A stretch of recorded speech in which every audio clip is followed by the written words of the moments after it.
अस्सलाम वालेकुम, this is हुमैना Basit from motion of knowledge. तो आज हम कर रहे हैं मैथ 10 की एक्सरसाइज 3.1 का क्वेश्चन नंबर 6। सबसे पहले हम क्वेश्चन की स्टेटमेंट को पढ़ते हैं, उसको समझते हैं, फिर हम सोल्यूशन की तरफ आते हैं।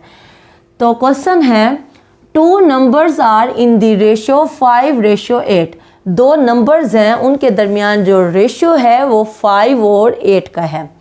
If 9 is added to each number, यानी उन दो नंबर में 9 क्या होगा, वो ऐड होगा। We get a new ratio. जब 9 ऐड होगा उन दोनों नंबर में तो हमारे पास नई रेशियो बनेगी, जो क्या होगी 8:11। Find the number. हमने वो दो नंबर्स निकालने हैं जिसको दोनों को 9 में ऐड करने के बाद नई रेशियो बनती है 8:11।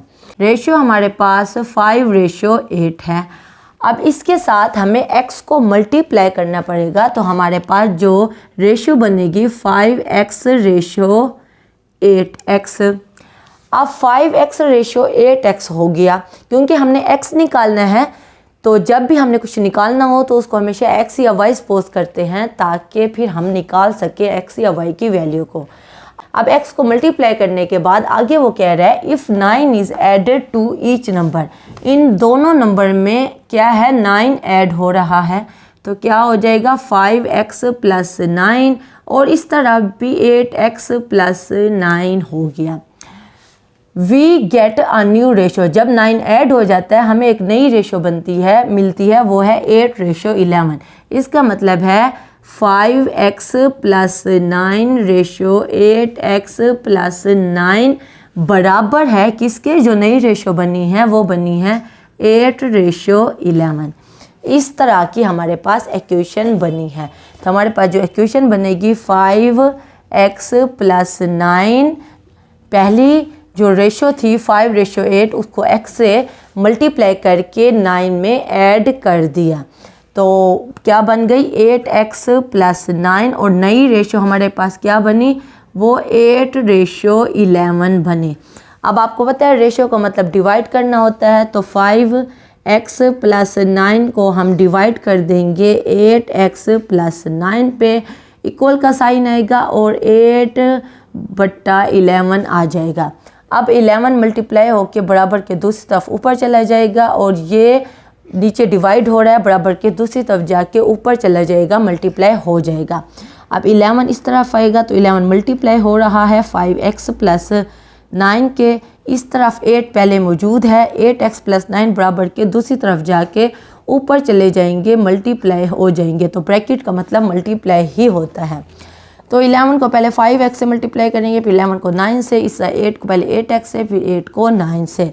11 को जब 5x से मल्टीप्लाई किया तो ये आ गया 55x, फिर बीच में प्लस है। 11 को 9 से किया तो ये 99 आ गया। उसके बाद 8 को 8x से किया तो हमारे पास 64x आया। 8 को 9 से किया तो हमारे पास वैल्यू बनी 72। अब जो x वाले हैं इसको बराबर के इस तरफ ले आते हैं, बाकी वैल्यूज़ को बराबर के दूसरी तरफ ले जाते हैं। 55x यहाँ मौजूद है। 64x को जब इस तरफ ले आएंगे, यहाँ प्लस का साइन है, बराबर के इस तरफ आके माइनस हो जाएगा, और इज इक्वल टू 72 + 72 पहले से मौजूद है, प्लस 99 बराबर के दूसरी तरफ जाएगा, तो -99 हो जाएगा। अब 55 - 64x हमारे पास वैल्यू बनेगी -9x, और 72 - 99 ये हमारे पास वैल्यू बनेगी -27। अब -9x से क्या हो रहा है, मल्टीप्लाई हो रहा है, बराबर के दूसरी तरफ जाके डिवाइड हो जाएगा।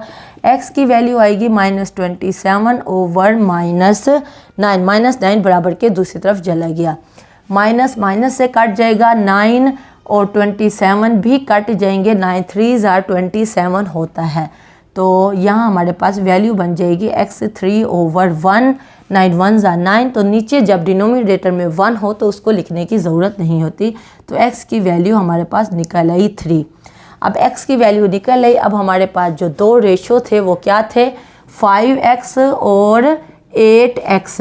तो 5x और 8x हमारे पास दो रेशो थे। x की वैल्यू पुट करेंगे, 5 को x की जगह 3 पुट करेंगे, इसी तरह यहाँ भी x की जगह 3 पुट कर दी। तो ये 15 आ गया और ये 24 आ गया और ये हमारा आंसर है। यानी वो दो नंबर जो हैं उनके दरमियान रेशो 15 और 24 का है। तो क्वेश्चन नंबर 6 आपका हो गया है। अब हम चलते हैं क्वेश्चन नंबर 8 की तरफ। तो क्वेश्चन नंबर 8 है, find cost of 8 kg of mangoes if 5 kg of mangoes cost ₹250। यानी 8 किलो के जो आम हैं उनकी हमने कॉस्ट मालूम करनी है, कीमत मालूम करनी है। और फिर आगे उसने क्वेश्चन में कहा है कि 5 किलो आम जो हैं उनकी कीमत, उनकी कॉस्ट ₹250 है। यानी हमारे पास जो हमने फार्मूला यूज़ करना है, हमारे पास 4 चीज़ें होनी चाहिए।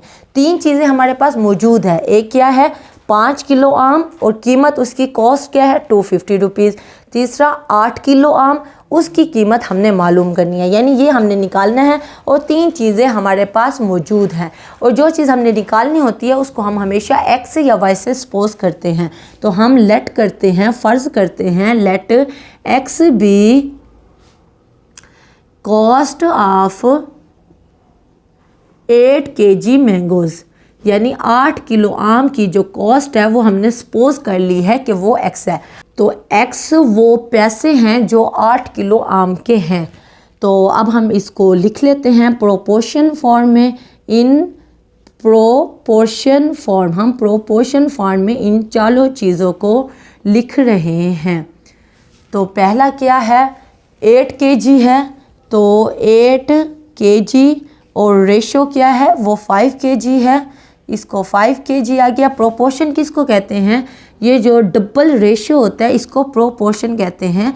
तो पहला 8 kg हमने लिख दिया और फिर 5 kg लिख दिया। 8 kg की जो कॉस्ट है वो हमने x सपोज की, तो ये x रुपीज़ हो गया, ठीक है। और फिर रेशो 5 kg की क्या कॉस्ट है, वो 250 रुपीज़ है, तो यहाँ 250 रुपीज़ हो गया।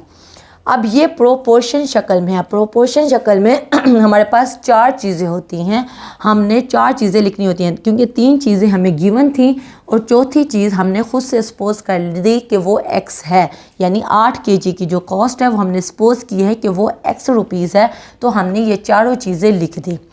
अब जब चारों चीज़ें लिख लें तो अब हम इसको लिख सकते हैं, अगर kg और रुपीज़ हटा दें तो 8 रेशो 5, फिर प्रोपोर्शन x रेशो 250, ताकि अपनी आसानी के लिए हमें समझने में थोड़ी आसानी हो।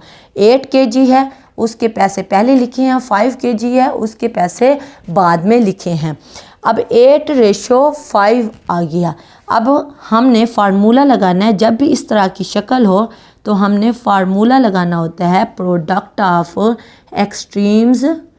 Product of extreme is equal to product of mean. Extremes यानी दूर वाले 8 को मल्टीप्लाई करेंगे 250 के साथ, और प्रोडक्ट ऑफ मीन्स का मतलब है बीच वाले 5 को मल्टीप्लाई करेंगे x के साथ। तो 8 को मल्टीप्लाई किया 250 के साथ, फिर बीच में इक्वल का साइन है फार्मूले में, फिर प्रोडक्ट ऑफ मीन्स है यानी कि 5 को मल्टीप्लाई करेंगे x के साथ। 250 को 8 से मल्टीप्लाई करेंगे तो हमारे पास वैल्यू आएगी 2000 is equal to 5x। x के साथ 5 मल्टीप्लाई हो रहा है, बराबर के दूसरी तरफ जाके डिवाइड हो जाएगा, तो 2000 डिवाइडेड बाय 5 आ जाएगा। ये हमारे पास x की जो वैल्यू निकलेगी वो निकलेगी x is equal to 400 rupees. यानी कि हमारे पास x 400 रुपीज़ निकला है। इसका मतलब है कि 8 किलो के जो मैंगो हैं वो 400 रुपीज़ में मिलेंगे। अगर 5 किलो आम 250 रुपीज़ के मिलते हैं तो 8 किलो आम 400 रुपये के मिलेंगे, ठीक है। उसके बाद क्वेश्चन नंबर 10 है, उसमें टोटल 3 पार्ट्स हैं, हमने जस्ट कंप्लीट करने हैं। छोटे छोटे पार्ट हैं। 24/7 is equal to 6/7, then 4x किसके बराबर होगा। देखें 7 यहाँ मल्टीप्लाई हो जाएगा, x यहाँ मल्टीप्लाई हो जाएगा। 24x इज इक्वल टू 7 जब 6 से मल्टीप्लाई होगा तो 7 6 क्या होता है 42 होता है। 24 यहाँ मल्टीप्लाई हो रहा है, बराबर के दूसरी तरफ जाके डिवाइड हो जाएगा 42/24। 2 पे जब हम इसको कट करेंगे तो हमारे पास 21 आ जाएगा और यहाँ हमारे पास 21/12 आ गया। अब 21 और 12 देखें, 21/12, फिर 3 के टेबल में आते हैं, 3 7s आर, हमारे पास क्या है 21 है और 3 4s आर हमारे पास 12 है। यहाँ x हमारे पास मौजूद है। अगर आप इसको मज़ीद आगे सोल्व करते हैं, x = 7/4 है, 4 बराबर के इस तरफ जाएगा तो 4x किसके बराबर आ जाएगा, 7 के बराबर आ जाएगा। तो वो यही कह रहा है 4x किसके बराबर है, तो हम यहाँ लिखेंगे 7। ठीक है। अब सेकंड पार्ट को देखें, उसने कहा है 5a/3x = 15b/y है, तो ay किसके बराबर होगा। देखें y को इधर लेके आएंगे, बाकी तमाम चीज़ें उधर लेके जाएंगे। मैं यहाँ थोड़ा सा सोल्व कर लेती हूँ। देखें 5 उधर लेके जाएंगे, a यहीं खड़ा रहेगा, 15b है, 3x यहाँ नीचे लिखा हुआ था, हम बराबर के दूसरी तरफ ले गए हैं, यहाँ 3x आ गया और हमारे पास यहाँ y मौजूद है। y को हम इधर लेके आए, ये देखें y को हम इधर लेके आए और 5 को नीचे लेके गए। अब 5 15 से कटेगा, 5 1s आर 5 और 5 3s आर 15। तो देखें यहाँ 3b × 3x है, 3 3 से मल्टीप्लाई होगा तो 9bx लिखा हुआ आएगा। तो ay हमारा किसके बराबर है, वो 9bx के बराबर है।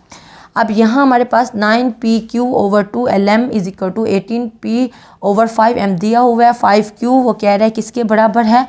देखें यहाँ q को रहने देंगे और 5 इधर लेके आएंगे, यानी 5q को इधर रहने देंगे, बाकी तमाम चीज़ें उधर लेके जाएंगे। 18p पहले से मौजूद है, 2lm उधर मल्टीप्लाई होगा तो 2lm लिखा हुआ आएगा। उसके बाद नीचे 5m है, 5 चला गया है, बाकी m हमारे पास मौजूद है और यहाँ हमारे पास क्योंकि Q खड़ा हुआ है, बाकी 9p चला गया है, यहाँ 9p आ जाएगा। m नीचे ऊपर सेम है तो वो कट जाएगा, यहाँ 9 1s आर 9, देखें p और p से भी कट जाएगा, 9 1s आर 9, 9 2s आर 18, नीचे वाले सारे कट गए, यहाँ 2l × 2l बचा, 2 को 2 से मल्टीप्लाई करेंगे 4l, तो 5q किसके बराबर आएगा, वो 4l के बराबर आ जाएगा। तीनों पार्ट बहुत ही आसान है, हमने सॉल्व करना है, क्रॉस मल्टीप्लिकेशन करनी है। तो क्वेश्चन नंबर 6 से 8 और 10 आपके हो गए हैं। बीच वाले जो क्वेश्चन है वो मैं पहले ही करवा चुकी हूँ, आप प्ले लिस्ट में जाके चेक कर सकते हैं। कोई कन्फ्यूजन हो, कोई मसला हो, कोई बात समझ ना आई हो तो आप नीचे कमेंट में पूछना, मैं इंशाल्लाह कमेंट बॉक्स में उसका डेफिनेटली जवाब दे दूँगी। तो अगर आप मेरे चैनल पर नए हैं तो प्लीज़ मेरे चैनल को ज़रूर सब्सक्राइब करें और अगर आपको मेरी वीडियो थोड़ी सी भी इंफॉर्मेटिव लगी है तो मेरी वीडियो को ज़रूर लाइक करें। तो फिर मिलेंगे नए लेक्चर के साथ। अल्लाह हाफ़िज़।